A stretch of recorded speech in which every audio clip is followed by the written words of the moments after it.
तो स्वागत है आप सभी का फिर से एक यूरोपियन लैब स्टडी में। तो दोस्तों आज मैं बताने वाला हूँ आपको फिजिकल से संबंधित यहाँ पे जो डॉक्यूमेंट की प्रॉब्लम आ रही है। हालांकि आप सभी को पता है कि 7 मई से आप सभी के लिए फिजिकल का डेट इशू कर दिया गया है। आप सभी को मात्र 15 दिन समय है और इस 15 दिन के समय में आपको फिजिकल की भी तैयारी करके साथ साथ आपको यहाँ पे डॉक्यूमेंट का भी पूरी की पूरी ध्यान रखना है। तो सभी के पास एक प्रॉब्लम जरूर निकल कर आ रहा है कि ब्लॉक सारे तो बंद हैं, सारे ऑफिस वगैरह डी ऑफिस वगैरह सारे बंद हैं। तो मेरा नया डॉक्यूमेंट लगेगा या पुराना डॉक्यूमेंट लगेगा? कौन सा डॉक्यूमेंट चलेगा? जाति निवास जो भी आय लगते हैं वो नया या पुराना चलेगा? Creamy layer non creamy layer से संबंधित आय और डीएल सत्यापन से संबंधित सारा जानकारी इस वीडियो में आपको मैं एक ही साथ देने का प्रयास करता हूँ। ठीक है, तो चलिए यहाँ पे सबसे पहले ऑफिशियल वेबसाइट पे चलते हैं। तो जैसा कि आप जानते हैं सबसे पहले ऊपर ही से चलते हैं ताकि सारा चीज़ आपको अच्छे से समझ ले। देखिए एक चीज़ आपके पास जो डॉक्यूमेंट होता है, फ़ोटो कितने लगते हैं? 4 फ़ोटो लगते हैं जो कि आपको तत्काल वाला फ़ोटो होना चाहिए। देखिए एक और चीज़ याद रखिएगा, आपने जो फॉर्म फिलअप किए हैं, फॉर्म के समय अगर आपने दाढ़ी वगैरह अगर शेविंग ना करके फ़ोटो खिंचाए होंगे तो वैसे ही फ़ोटो खिंचाइएगा और वैसे ही जाने का प्रयास कीजिएगा, या सेव करके फ़ोटो खिंचाएँ तो सेव करके जाने का प्रयास कीजिएगा। नहीं तो यहाँ पे पहले ही आप लोगों के समक्ष मैंने एक और चीज़ देखा है, इसके पहले जो यहाँ पे कांस्टेबल के एग्ज़ाम में हुए थे तो उन समय भी एक प्रॉब्लम आया था, तो थोड़ा-सा दिक्कत परेशानी आ सकती है, ठीक है। मेरा दूसरा टॉपिक है कि ड्राइविंग लाइसेंस मूल रूप से होना आवश्यक है। जो आपके पास ड्राइविंग लाइसेंस, एचएमवी, एलएमवी जो भी आपके पास है, उसको ले लीजिएगा, ठीक है। अब यहाँ पे बात करें ड्राइविंग लाइसेंस का सत्यापन प्रमाण पत्र होना चाहिए। देखिए 25 तारीख से एडमिट कार्ड जारी होगा तो उसी के उपरांत आपको एक और नोटिस जारी होगा जिसमें एक फॉर्म फिलअप होगा सीएसबीसी की तरफ से, और उसी को सत्यापन कराने के लिए आपको डीटीओ ऑफिस में जाना है। हालांकि सभी को पूरे बिहार में डीटीओ ऑफिस आपको 30 तारीख तक बंद लगभग है, लेकिन आप चाहे तो काम करा सकते हो। वहाँ पे कुछ अधिकारी होते हैं जो उनको अगर अपना समस्या बताइएगा तो वो कर देते हैं, और ये आपके लिए मूल रूप से इम्पॉर्टेंट है। अगर ये चीज़ किसी कारणवश आपके पास नहीं हो पाता, ध्यान रखिए कि इस बातों को अच्छे से समझिएगा।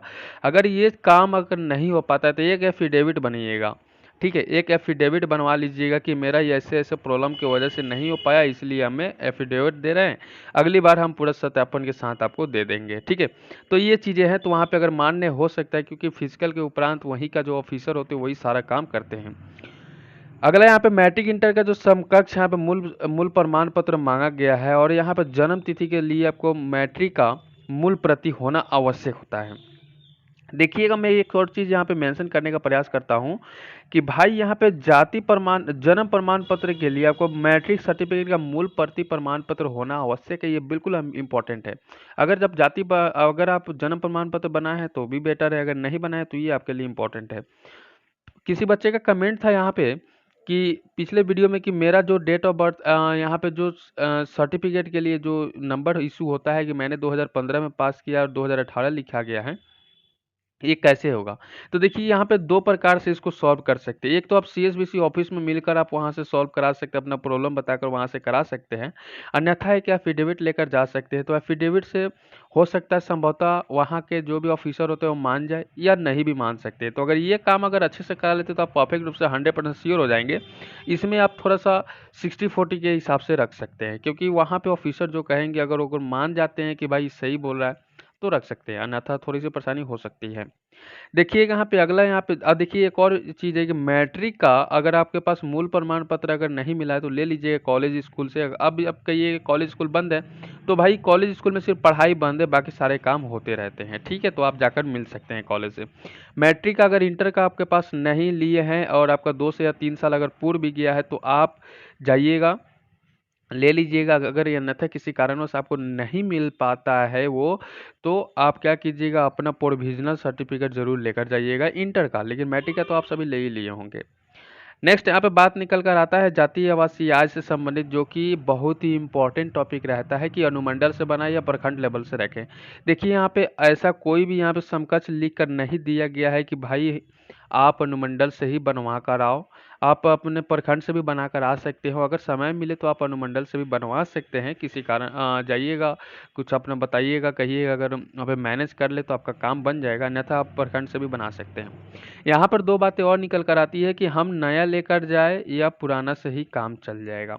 देखिए अगर नया किसी कारणवश आपका नहीं बन पाता है तो आपका पुराना पिछले 6 महीने का अगर है तो वो चलेगा, क्योंकि अब तो डिजिटल कर दिया गया है, इसलिए आपको लाइफ टाइम बनाकर दे रहा है। तो आप अगर ऑनलाइन भी करते हैं तो 10 दिन लगेंगे, तो अगर आप आज ही ऑनलाइन कर देते हो तो 10 दिन के अंदर में आपको मिल जाएगा ये चीज़ें। लेकिन फिर आपको एक और चीज़ है, इसके बाद में बड़ा इशू आकर निकल आ रहा है, क्रीमी लेयर, जो कि अत्यंत पिछड़ा और पिछड़ा यानी कि ओबीसी, आपको S C S T, OBC और ईबीसी के लिए दो चीज़ें के लिए यहाँ पे मांग की जाती है। तो भाई मेरे यहाँ पे नॉन क्रीमी लेयर इंपॉर्टेंट होता है, और नॉन क्रीमी लेयर आपको बनवा कर ही जाना होगा, ठीक है। तो इसके लिए जातीय आवासीय आय आप चाहे तो पुराना वाला लगा के नया वाला अप्लाई कर सकते हैं और नॉन क्रीमी अपना बना सकते हैं। दोनों चीज़ें हैं, जातीय आवासीय इम्पॉर्टेंट है। जातीय आवासीय को आप क्या क्या कर सकते हैं कि अनुमंडल में, आप अनुमंडल में जाकर आप अपना उसको वेरीफाई करा सकते हैं, अनुमंडल में जाकर जातीय आवासीय, और साथ में क्रीमी लेयर, या नहीं भी कराइएगा तो भी आपका काम चल जाएगा।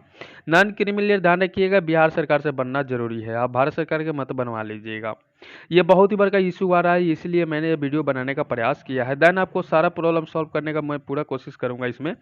उसके बाद में स्वतंत्रता सेनानी से संबंधित यहाँ पे नाती नतनी पोता पोती को भी यहाँ पे लाभ मिलने वाला है। इस वीडियो के माध्यम से मैं बता दूं कि इस बार इन सभी को भी लाभ मिलने वाला है।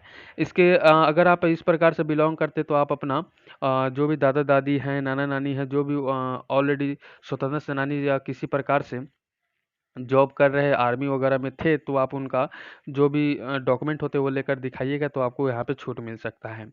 दूसरी बात निकल कर आती है कि अगर आप पहले से ही पुलिस के काम में कार्यरत है, तो आप अपना नियोजित अभ्यर्थी के संबंध में अपना नियोजन प्रमाण पत्र लगाएंगे तो आपको भी वहाँ पे छूट मिल सकता है।